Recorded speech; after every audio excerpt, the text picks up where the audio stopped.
Cool. Hello and welcome to our second session of Interact Virtual Festival on diversity and inclusion in design. I'd like to say huge thanks to our three panelists who I'll introduce in just a moment, and huge thanks to everyone watching. If you have any questions, please use the Q&A box, and I'll try and pick out questions as we go along, and I'll try and get to as many as I can. If there's any issues with audio or anything like that, then just let us know in the chat. And yeah, please do say hello to each other there too. So yeah, I mean, it's well documented that a lack of diversity forms barriers to innovation. When businesses consist of people from the same backgrounds who all look the same and have similar outlooks and opinions, they often lack diverse ideas and perspectives. The systemic prejudices and inequalities that exist within our society, they permeate every industry, and tech is no different. And although some slow progress has been made in this industry in recent years, there's still a long way to go. Boardrooms are still dominated by white males who still, on average, get paid more and hold high positions. When products and services are designed, they're a reflection of the teams that build them. And there are many examples of bias in products that are designed by teams that aren't diverse. So, prime example of this, just last week on BBC News, it was reported,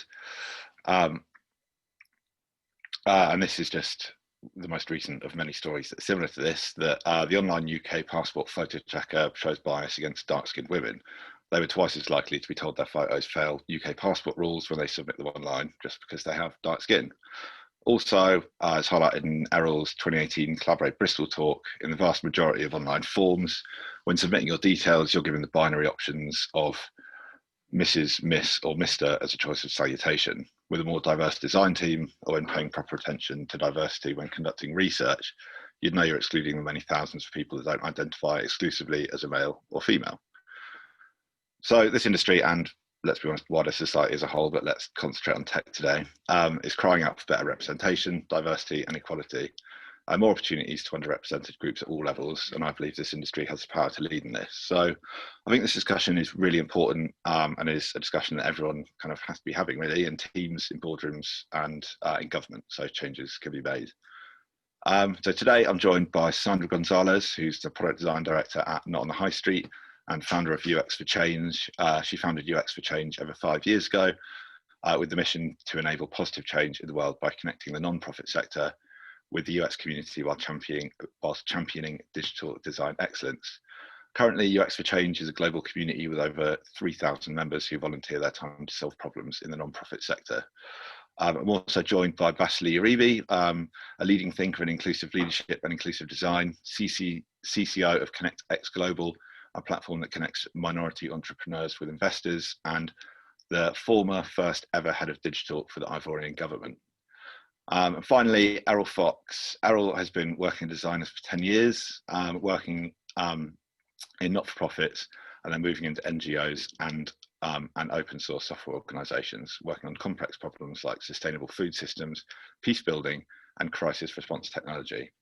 Eriol now works at Open Food Network and as part of the core team at Open Source Design and Human Rights Centered Design Working Group.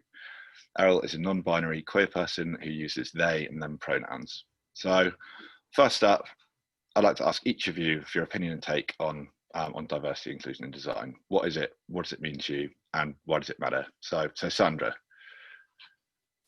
Wow. Hello, everyone.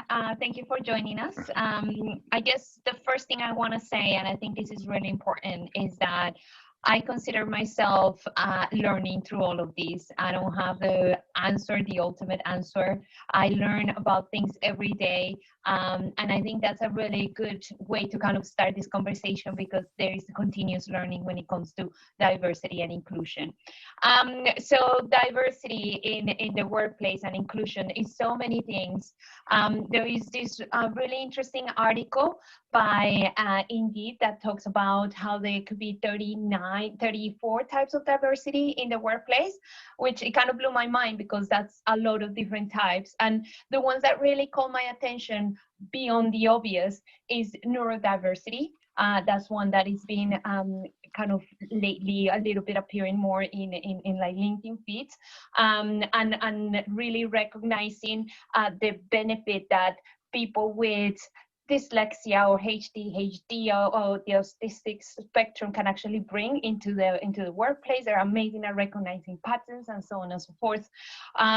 Personality types, the more extroverts, introverts, and how they bring a benefit into, again, the workplace, the way they process information, the way they communicate.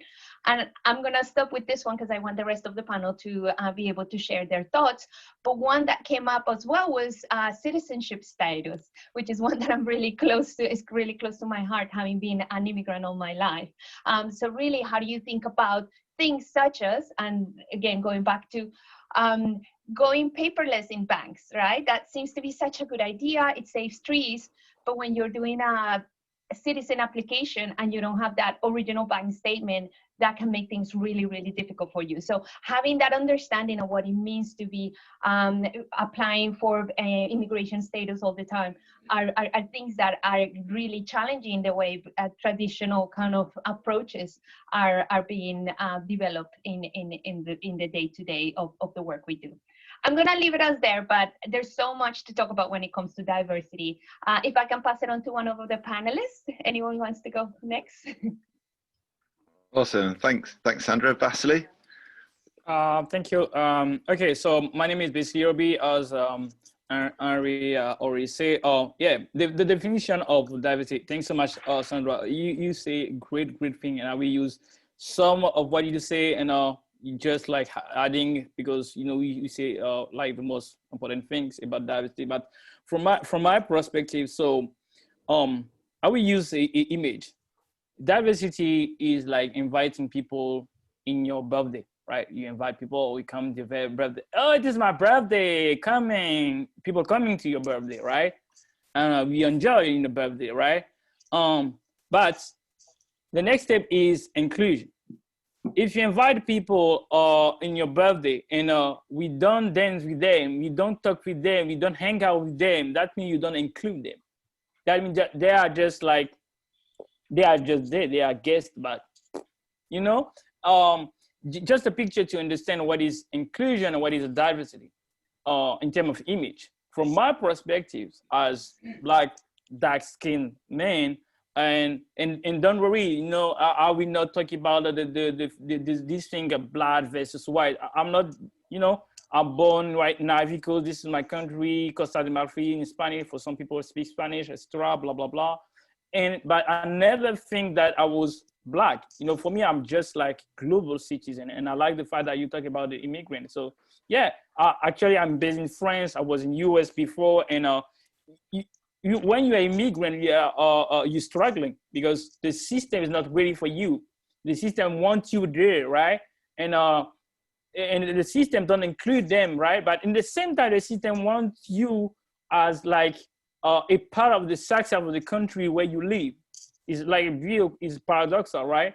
And the last thing I want to add about the diversity, my thought about diversity is if you want to handle our legacy, the white heritage, the brown heritage, the Black heritage, about all things we know already, slavery, colonization, and blah, blah, blah, and move forward, go to the next, because right now you have a new generation, the Gen X, Gen Z, the Gen Y, the Gen Alpha, all these generations need to move forward. They don't want to stay in the same bad world. They want to move forward. And how we can move forward? Just it's simple. It's like learn our story, the real story. Not the story made by media, but the real story. Do our own investigation and know our story. Accept the fact these stories, and now use diversity as a secret weapon and as an asset. But because it's proved that if you check Silicon Valley, it will be my last thought. If you check Silicon Valley, why in US you have two great places, the Hollywood for the creative industry and the Silicon Valley for tech industry. Do these two places, like this is a big soft power US. They govern the world. All big things are made there. Why? Because they concentrate diversity there. if you mix many people from different perspectives, people with ADHD, people black, people yellow, people blah, blah, blah. When you mix up many things, you create something very huge. That's why for me, US is not a nation. It's the rainbow nation because it's a world. Like you put the world in the one place and you have the US. This is my last thought because I have too much to say, but, I like Eriol and I want, let Eriol, give you some insight too. Awesome, Eriol. Yeah. What? Thanks, Bacely. Eriol, what does diversity, inclusion, and design mean to you, and why? Okay. And why do you think it matters? Okay, so diversity and inclusion in design as a specific context to me actually follows on from Bacely's comment. Actually, I think that diversity and inclusion for designers is often understood first through accessibility. So how do I design or include or think about people that are not like me or not like the people that I have access to make something more accessible to them that I'm working on, so that, that all these different things can be improved in life. Sometimes that's through the lens of corporate profits, sometimes it's through the lens of human rights, sometimes it's through your own, moral lens as a designer, wanting to push these kinds of things forward and improve things for the future, like we've already said here. But I think that this might seem a bit daunting to some of the listeners, but I think that's only the first step, really, is understanding diversity and inclusion through accessibility is, I believe, the entryway to these further conversations about design equality, design equity, and then finally design justice, which are more complex terms than accessibility or diversity and inclusion, because that brings in again what the other panelists have been saying about using your own experience, having your own investigation process into really understanding what does justice mean for a community of people that I am not part of, and how do I understand justice and do justice for them.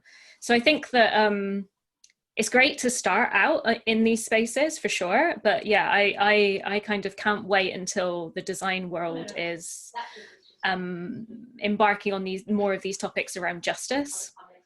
Why it's important? I mean, I don't want to exist in a world, and I don't want the future generations in the world to continue to exist in a place where places in the US have not had clean water for years now, and that it's dropped out of the media. I don't want, disasters in the quote unquote developed world to get more screen time than regular disasters that happen and humanitarian things that happen in places that are not so popular to do news about. So I would like to be part of the way forward and leave a better, even if it's just fractionally, minutely, decimal percentage better world than what it is at the moment. And I see the best way that I can do that is through the things that I am involved in through design. Awesome, thanks, Eriol. So I'd like to just go back to something something you all touched on actually, which is inclusion. And I think there is some startling statistics. So only 4% of the UK tech workforce is black, compared to 13% of the population. 1 in 6 tech specialists in the UK are women, and Stonewall indicate that only 35% of LGBTQIA plus employees hide that they are LGBTQIA plus in the workplace for fear of discrimination.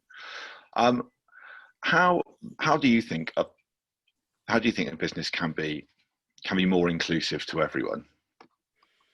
And I'd like to ask Eriol that. Oh, okay. Swapping the direction. This is good. Yeah, no, it was cool. It's going to be different for each business. It's going to be harder or easier for different people in different businesses. So there's no, I guess the first thing is that this is a topic which doesn't necessarily have a templated or easy like answer. I would first say ask the people that already exist in your business if you know they are a underrepresented majority. And I'm trying to use this language more, which is an underrepresented majority, because actually if we look at a global population or a global representation, you know, European, or if we're talking UK centric, you know, British white people are less, there's less of us than there are many other kinds of people. So, you know, why is it centered on kind of white, US centric, Eurocentric, but again, bit of a tangent. But ask if you have people in your team already, ask them to be part of the conversation. Do not expect them to be part of the conversation. There's a difference between expectation and foisting a lot of work onto the underrepresented majorities within your teams. You know, there's a sense that you're carrying a lot of stuff already. I mean, just by existing daily, you're pushing through you know, your existence is meaningful. But having better conversations, learning more, trying to implement things, trying things out, and not being, I think one of the things that I think is saddest about this is the cautiousness with a lot of businesses or a lot of communities. It doesn't necessarily have to be a profit-making business, it could be a community of some description. But there's a worry that by trying something and getting it wrong, you're being offensive. And I think that there is, if your intentions are good and your intentions are to learn more and do better, then that comes across to people that need to be included more. And usually if your intentions are malicious and nasty, it's, you know, very clear that your intentions are malicious and nasty. So I think I talk to a lot of people about, well, how do I start learning about, you know, this aspect, or how do I start implementing this or this, you know? And it's like, well, you know, make that first risky step and start to get comfortable with being uncomfortable, which is something I say a lot. So yeah, making mistakes, getting uncomfortable, trying things out. And there was something else and I've forgotten it, so I'll just pass it on. In the process of talking, I've forgotten it. So please, you know, Sandra, go for it. Cool, Yeah, thanks. I'm happy to pick it up. Thank you, Eriol. And yeah, I pretty much love what you said, and that's why every time I start this conversation is I'm learning. I know I'm gonna get something wrong. I know out of this conversation today I'm gonna learn something, and just kind of coming from that place. So currently at my work, we're doing this really cool program on diversity and inclusion, and it all starts from that. We are all learning. I think as you mentioned, that communication is absolutely clue.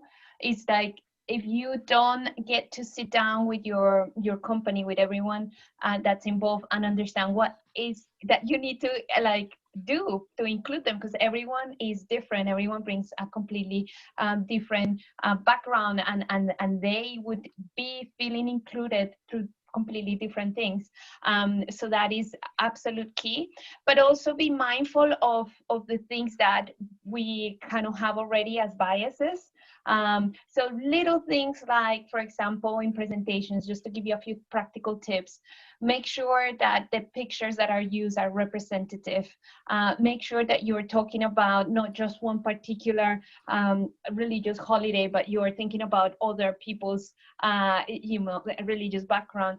You know, just go the extra mile to think about, how do I make it so that it's not very specific to what I know and is closest to me, and ask people to share is an amazing opportunity to really learn. And as I said, tune that, what does inclusion mean for this particular workplace? Bacely, do you want to add something to it? Yeah, thanks so much, Sandra. Thanks so much, Eriol. So I love this question about how you can having inclusion on the workplace. I don't have the holistic answer. But you know, I can make a try. You know, I can make a try. So if you have followed because this conference is a UX design focus, right? And many people follow this webinar. You know, UX expert, blah blah blah. You know, my specialty is inclusive design, and what it means is like how we can include people. And if I use what the great things Sandra and Eriol have already said, like when you do design, like if you want a company, you want to design a diversity program, because sometimes this is the bullshit word people are used to say, oh, we want to include people. So you want to create your diversity program. To do that, you must design. But when you design this program, you must have a good intention, okay? And what is inclusion mean? Inclusion mean, okay, I understand the lack of somebody else. Sometimes people think poverty is like lack of money. No, it's not lack of money. It's the lack of many things. First of all, it's the lack of technology, lack of assets, lack of privilege, and lack of knowledge. If you have the four things, knowledge, asset, technology, and privilege, you can make money. You know, when you don't have asset, example of privilege, having a bank account. You know, if you have immigrant, you don't have a bank account, how you can make money? You can't make money because, you know, the only money you have, you put, you know, different need, no, but you can like invest in crypto. You can, you know, you don't have the economical behavior, economical education, blah, blah, blah. So that means if you have a good intention and you want to put this discussion in your workplace, you must, first of all, talk with people with this kind of lack in your company or somebody else outside. Talk with them and learn. Don't say, oh, I know, yeah, I know everything. No, you don't, you know nothing, you know, like you know nothing, and you go on the street, you talk with people because the base of UX. When you do design, you talk with your customers, you talk with your users, you talk with them, and you take all insights, and you can create your own program with this insight. And the last thing I want to add about how we can design inclusive and program, how we can make some company more inclusive, is like give the power to the people, not because there are some label on their head. Oh, because you are Black, okay, you can be a good vice president. Yeah, you can be a good president. Not because I'm smart, not because I must be vice president, but because just I'm Black and it's good for the reparation. Because most of the time, as I already said earlier in the backstage, so many people confuse reparation and inclusion.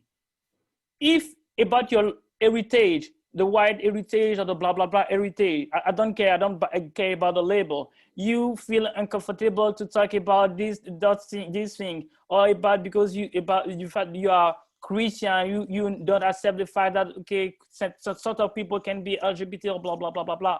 So forget this and just try to do the best way, because if people are different, is normal. The fact that you don't accept people different is not normal. So your normal is not normal, and just accept that the normal is normal and change just a perspective and accept that and use people, include people with meritocracy, not because they are LGBT, not because they are women, not because they are Black, not because they are brown and blah, blah, blah. Just try to be like with a good intention and include people, because it's kind of tricks and a tool for you and to have some performance, because diversity also is a key for performance and innovation. It's not charity, right? So sorry, because I can be shame. I like shame. So, but I want to give you the truth. Don't do inclusion because you are Santa Maria. No, you are not Santa Maria. You are a businessman. You are UX. Do your UX, do your business, and include people, because this is a meritocracy stuff, right? Thanks so much.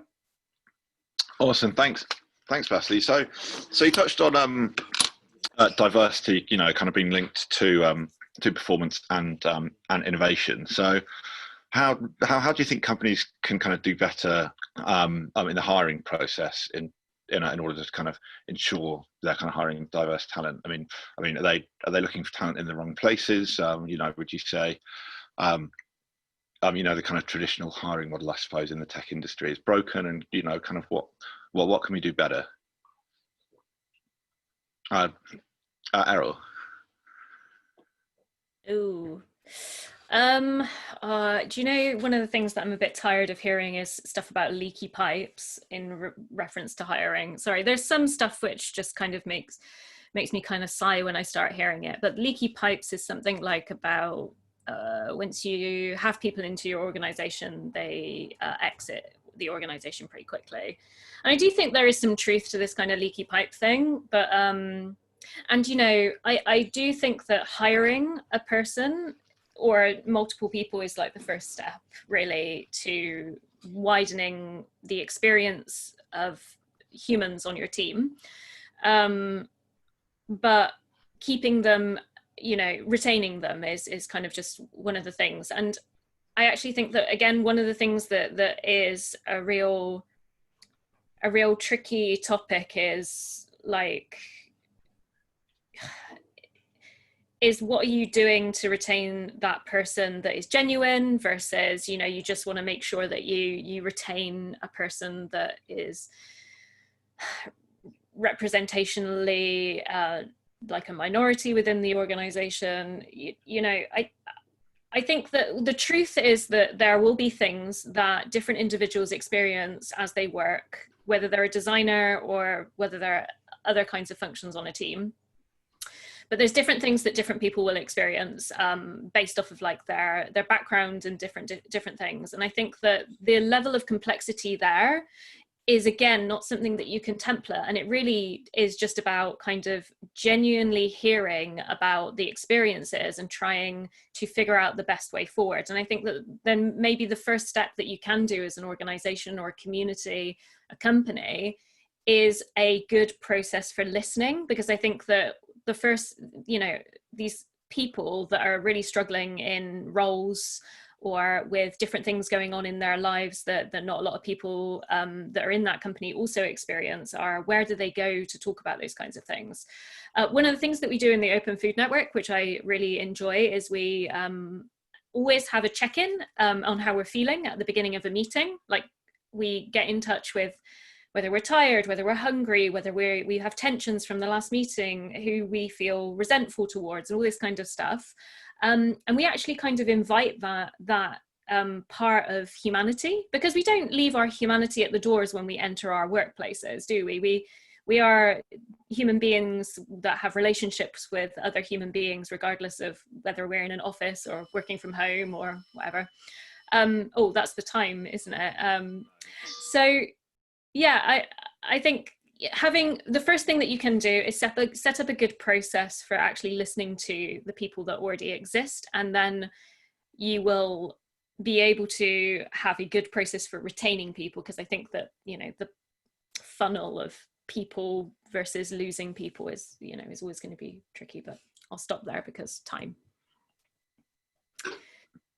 Awesome, thank you. Bacely, did you have anything to add to that about you know, the hiring process within companies? Yeah. I have something to say, but because time is up, I will make. Oh, time's not up. No, we had an impromptu fire alarm test, I think, quickly. Okay, but so I will do my best, because it's important also for Sandra to add something too. Yeah, the great question of hiring. So first of all, if you want to hire talent from different perspectives, the better things you need to create, and with your UX, if you have a real UX in your company or real designer, is the culture. You know, many people say, "Oh, we are incredible culture in our company," you know, bullshit. So if you want to create, if you want to have the best talents, you must have a good culture. And what does good culture mean? Good culture means you include all people. Like, you create a mosaic, like at the beginning as CEO or CTO or CBBO, wherever you have your culture. But normal, if you are two white kiddos, yeah, I don't have the problem if you are two white kiddos to create a company. Mostly your culture will be what? A white culture company, right? But the world is different. People are different. If you want people to embrace your culture, you must open your white culture at the beginning in your company to Another culture could be awkward because it's not your culture, and create a worldwide, a rainbow culture in your company. And because it's a rainbow culture, because it's a mosaic culture, people will feel comfortable and will be your first ambassadors. That means what? Okay, about how you can source talent. If you use your own network, imagine you are from Oxford University, blah, blah, blah. Your whole network is from Oxford alumni. And if you are from Bristol, all Bristol white people or white women people, or little bit black people, but most of these black people or brown people are, very middle class, very, this is not the typical people right? The typical you will find, but you will not find a black poor people. I don't say that all black are poor, but it's just an example. And if you want to go outside your bubble, simple, you create a rainbow culture. People feel represented in your company. Okay, we do that. They will be the first ambassador to say to their people, hey guys, you know what? I work for a company, amazing company, where I feel comfortable. I can express my blackness. I can express my LGBTness. I can express my ness, because most of the time when you have a some company, you can express yourself, because you say that if you express yourself, it will be not welcoming, right? And the last thing I want to add about how you can recruit talent and from different perspectives, etc., etc. So go outside your bubble, like go on the street, go some schools or in shit all place. Go outside, like make effort. It could be hard, but go outside. And if you do these things, if you try to just go outside your bubble, you will find good talent and accept this talent, not because they are different. No, accept them because they are good. If they are not good, like if you recruit somebody else is black, is not good, don't recruit.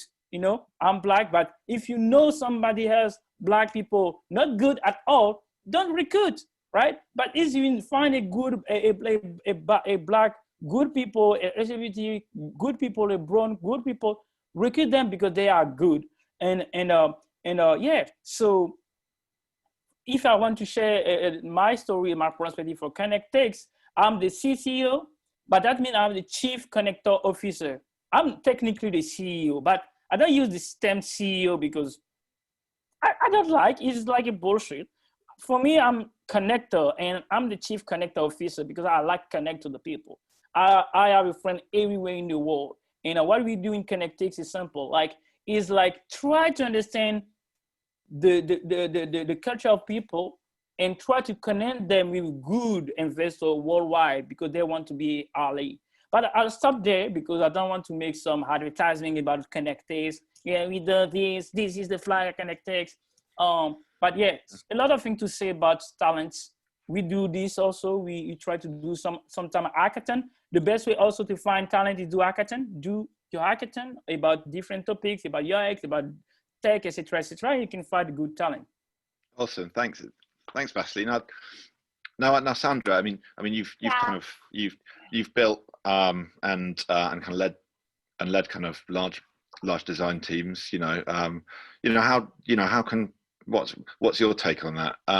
And yeah, Julia in the comments also says, what do you think about unconscious bias training for people who are recruiting as well?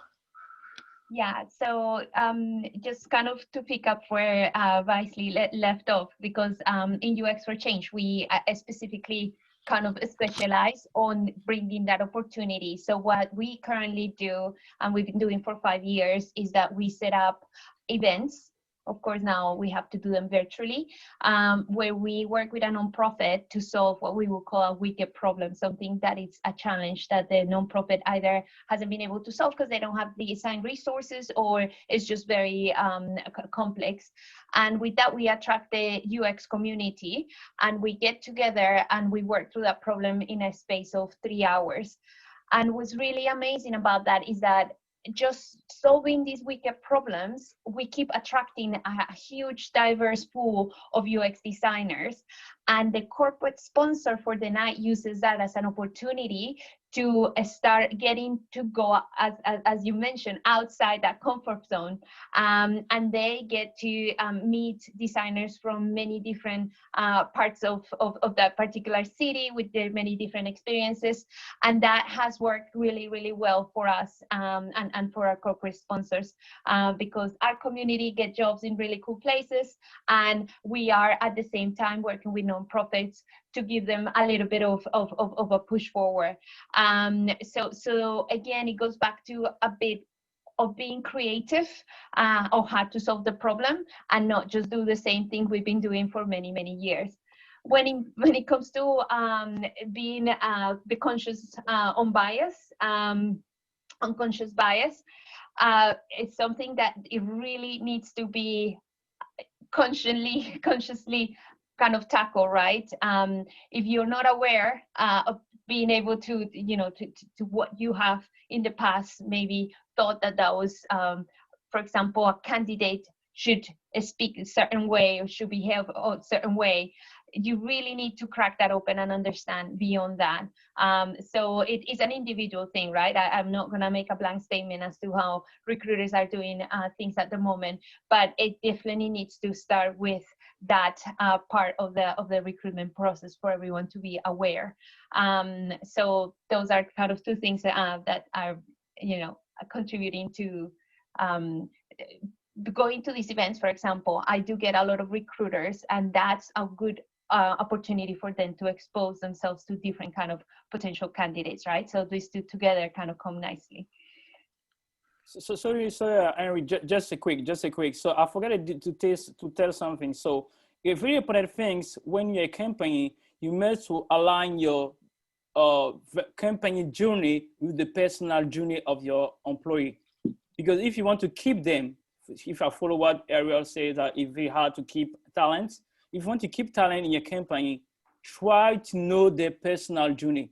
Because all people are side entrepreneur. We do something side, like you can be involved some NGO. We have our own business, but no big, little bit business. But if you don't know, I know that sometimes some don't will say all about their interests, but just to pick up their own personal interest and align with your venture journey can keep your talent there. That's why now we have a lot of concept of entrepreneur in residence or entrepreneurships. And last thing about the unconscious bias, I'm totally agree with Eriol, because Eriol give a great answer. I will not add more, but if you want to fight against unconscious bias, it's not one training, because many people say, oh, I do my training, check box. Yeah, now I don't have unconscious bias.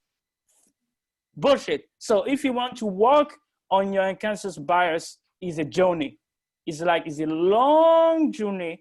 You must be patient.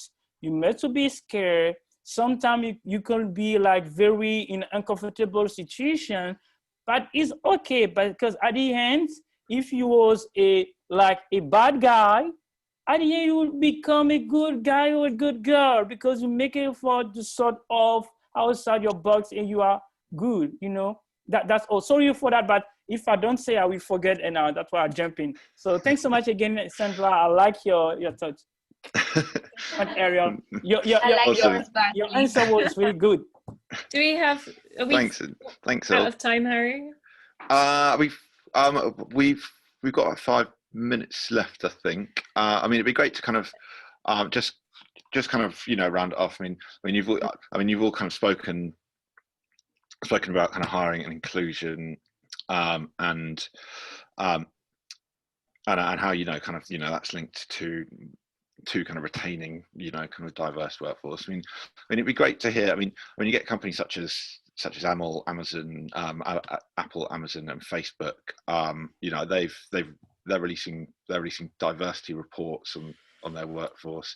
Do you think that transparency is a good thing? Do you think that's something that should be kind of extended, kind of that more companies should take on? Interesting. Who do you want to go? Eriol, you kick things off.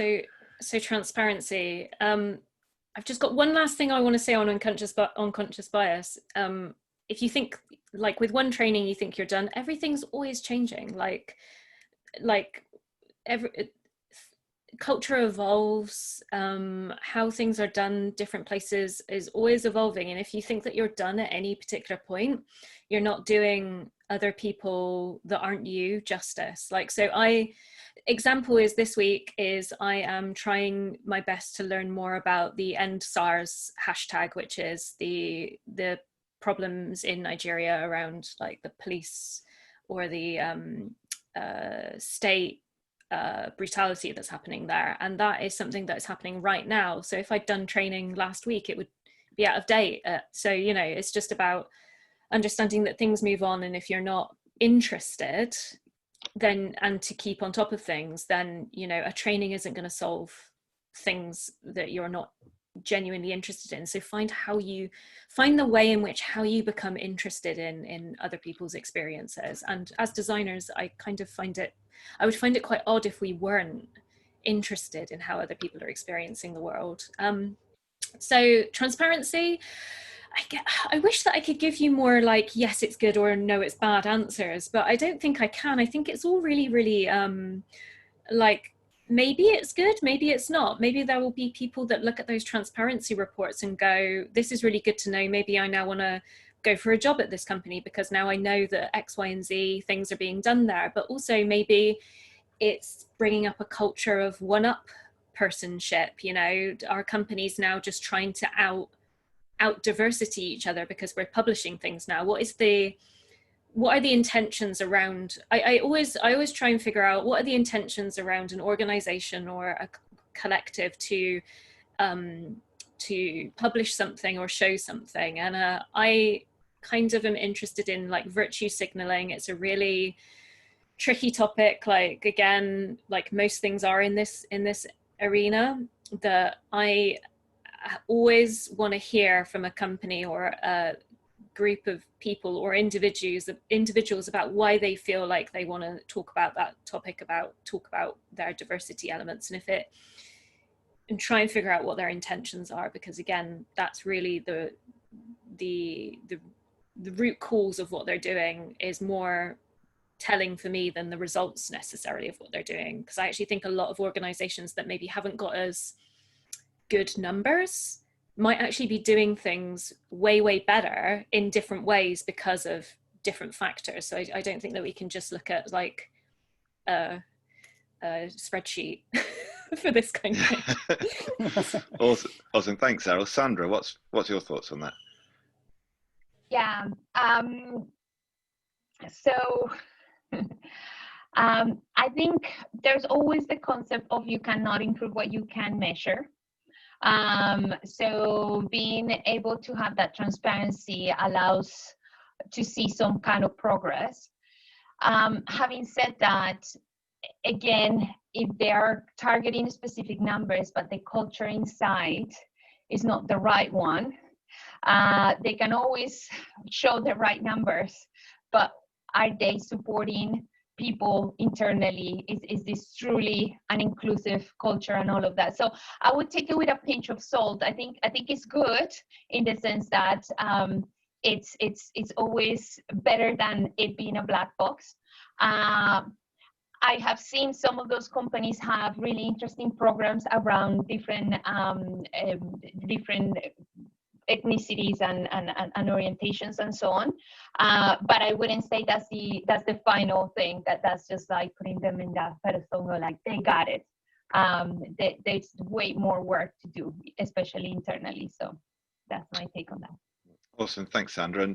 And Bacely, what's your thoughts on this? Okay, I have a lot of things to say, but I will be quick because we have like no more time. Now it's important to go to the question because we have a lot of questions now. Keep jumping. So I will say that. So transparency is good, but it depends what kind of metric we share, what kind of people receive this metric. Because I know somebody else.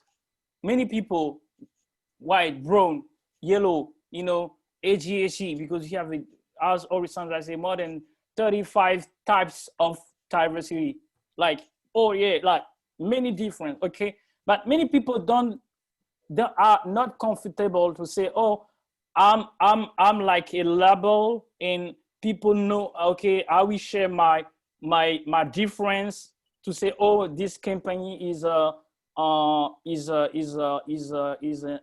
inclusive. So, some guys don't like share the thought, you know. Some people, for example, don't want to share their sexual orientation because it's kind of personal data, right? So, you know, I think it's important to have the metrics, because if you don't have a metric, we stay just on the qualify. Oh, we want to just do some qualify thing, no quantify. No, it's important to have the both, but it's important to select what kind of information we want to show up, because some company use data as a trophy. Oh, this is the number of our Black kiddos. This is our number of revenue, just to show, oh, we are transparent. No, it's not just you are transparent, because your intention, if you follow what Eriol already say, is like showing up, okay, we are good. So the little thing is the big things, right? The nothing is something. That means if you have a real good intention, you will create what? You will create some vibes. If you create good vibes, you will create a good vibration. If you create good vibration, you will have the consequences, reaction or action. So if you want people to have good action, you must have a good intention. If you want to people react, oh yeah, we will have people react. Then we make a tweet. Then we talking about what you're doing inside, because you say something outside, but inside everything you do is bullshit, right? So everything is about your intention. Everything is about, okay, sharing the information, select the good information you want to share, and also share with somebody very important. So you can share this information just with executive or journalists. So it depends. So select the information. Everything is about also curation. Two things: intention, curation. Because we don't curate, that's why we have the fake news. Because right now people don't have a critical thinking. They don't think. They are like, they receive information, they don't think. They can criticize some information. So tell me what you say, but my resume is like, or summary is like, for this thing is like intention and curation. I would say just one last thing. I think the interview process is quite reflective of the culture of a company. So if you're going by those numbers and you have this weird feeling when you interview with them, pay a lot of attention to that feeling. Because I've seen a lot of a contrast between the report and how they handle the interviews. Also, thanks so much, Sandra. Eriol, did you have any final thoughts before we jump into? We have one question here. Also, when I thank. Sorry, you go. Sorry, not on transparency. Well, I mean, I would love more authentic transparency. I'm very, I'm going to say the word now, Bacely, open source. I'm very open source and open. I had to get it in there at least once. But I'm very openness pro. But it does come with a lot of complexity, openness. And there is a lot of like stuff there that, again, we could talk a lot about, but I would encourage openness as a default rather than like a sort of measured amount of reporting on transparency initiative type. I would just kind of, you know, yeah. Anyway, okay. Awesome, thank you. I mean, thanks to all of you. There's loads of stuff, you know, people need to think about, and I think, you know, there's some really useful kind of nuggets of information in here, you know, about how companies can pay more attention to hiring and retaining diverse talent, and you know, the advantages of that. And I'd just like to thank you three for taking part. And I hope everyone found it useful. We have one question from Federica. Do you think that in the industry there are more inclusion problems towards cultural difference or mental physical disabilities? Would anyone like to answer that? I can go first. I can give my hot take. My hot take is that probably different places have more or less competency in different ways. I do think that when we think of cultural differences, we often think of country to country cultural differences, or sort of, again, not perfect language, but ethnic groups, cultural differences.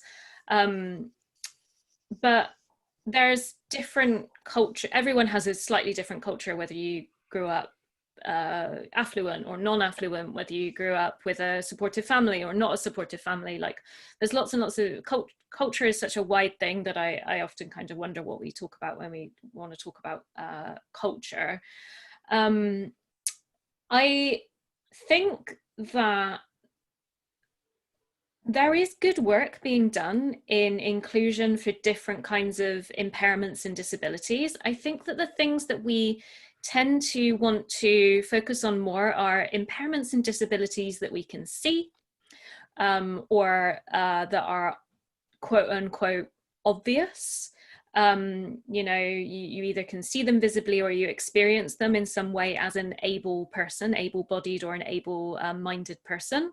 And I think the things that we struggle to understand more because they go on the inside, the more sort of mental health needs or, you know, cognitive impairments are the ones that we as a sort of general society struggle with more. So, I mean, one of the things that I did recently, which just goes to show my engagement with services like Twitter, which are, you know, questionable goodness / evilness. But I had a dissociative episode while I was trying to participate in a work meeting, and it rendered me absolutely unable to operate Google Sheets, or Google Docs, because I was, you know, and not a lot of people kind of understand what is involved in like a PTSD dissociative episode, but you know, that it actually stops you from being able to do, or it can stop you from being able to do actual like physical functions and cognitive functions. So, you know, I think that everything probably definitely needs more focus or more time.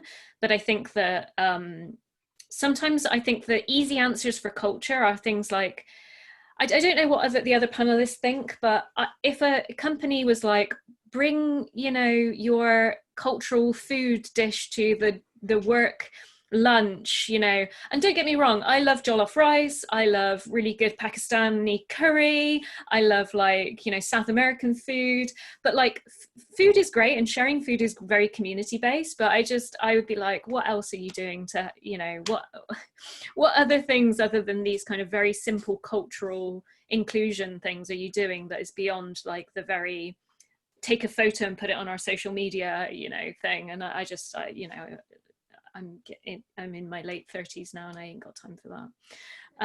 I want more, better now. So yeah, passing on.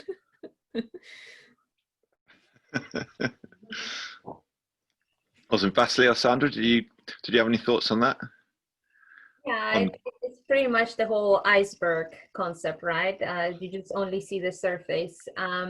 That's why I think like neurodiversity is a really interesting one, right? Because that one is not so obvious and also brings an incredible opportunity for the team to be kind of challenged and see the world in a different way. And I really have been fascinated by it lately. And yeah, I love that example, right? It's like, oh, just bring food from your country, but then there's no opportunity to even like sit down and talk about how this recipe came about, because we were just so busy at work, and it's just like, take the food and go keep working on your desk, you know. It's like, it's about the conversation, it's about the sharing.